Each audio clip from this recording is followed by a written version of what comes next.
Hi, it's Pastor Paul L. Anderson here at the Fountain of Raleigh Fellowship, where we believe God's blessings never stop flowing. We thank God that He's allowed us to be here on a worshipful Wednesday. We're right near the middle of the week. It's time where we pause and tell God, I thank you for all that you've done. You've been mighty good to us, and for that we give you all the glory, the honor, and the praise, because you are God and God alone. Today, look with me in the Gospel according to St. Mark, the 8th chapter, verses 1 through 10.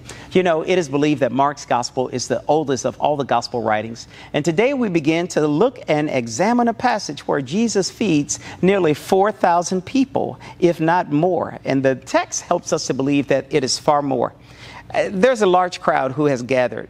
They've all gathered because Jesus was teaching the disciples.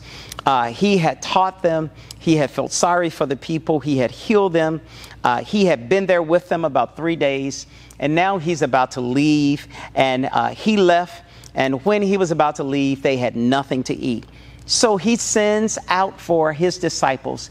And he says, because of the compassion he has for the people, he said, they have been with us for all of these days. We have touched them. We have heard. We have sensed. We've seen what's going on with them. These people have received what they need spiritually, but now they need some food. The text lets us see that Jesus tells his disciples, let's get them some food to eat. And they ask him, how can we get them something to eat? We're out here in the wilderness.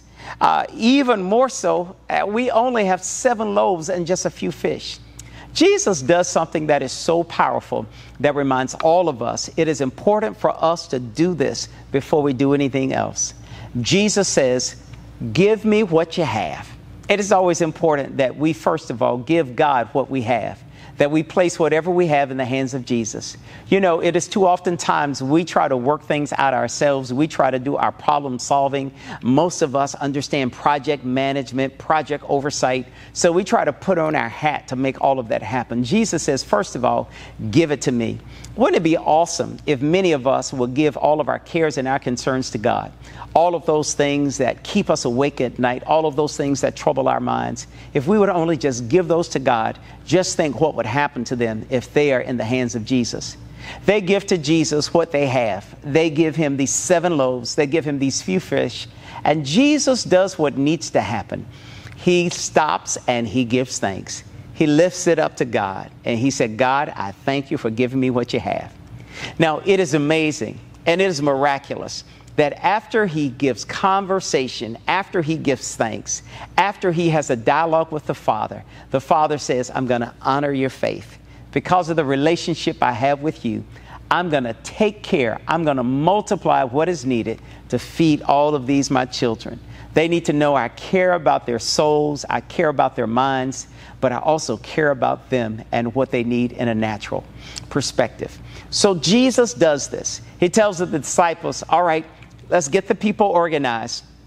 And as he organized them, and as the disciples organized the people, he breaks the bread. And as he gives it out, the food starts to multiply. Isn't that amazing? How many times have you thought you have run out of all that you have? You've run out of patience. You've run out of understanding. You've run out of all those things that you're about at your wit's end. But then you give it to God. And all of a sudden, God replenishes what you need and gives you even more. In the text, it helps us to see that after they ate, it was about 4,000 men in the crowd, not counting the women and the children.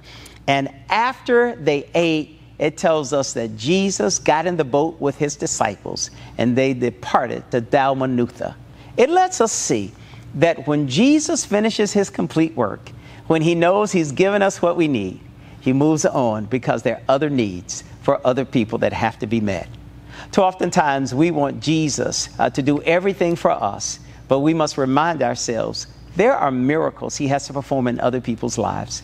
So let's give Jesus license to go to see other people, to be with other people, to meet their needs. And so we can savor the moments that we've had with him and from there go on to be a better people because we have now eaten from the Master's table.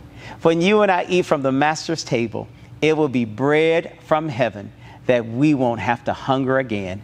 And today, I hope you will hunger and thirst after God's righteousness and his word, and that you will be filled and you can say, Jesus, you can go on and help somebody else because you've given me what I need. May God bless you. May heaven smile upon you. And I'll see you on tomorrow. To sow a seed to the Fountain of Raleigh Fellowship, visit our newly redesigned website, thefountainofraleigh.org, and select Sow a Seed from the homepage.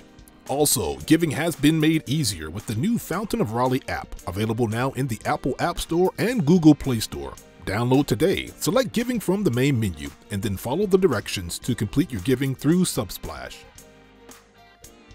Thank you so very much for all of your gifts and donations that you've given to the Fountain of Raleigh Fellowship. We thank you for what you've done in the past, what you're currently doing, and what you will do in the future. Your gifts and donations helps us to spread the gospel of Jesus Christ, not only locally, but throughout the world. Thank you again for your gifts, and may God continue to richly bless you. It is here at the Fountain that we believe that we are exceedingly and abundantly blessed, and may you receive those blessings that God has in store for you.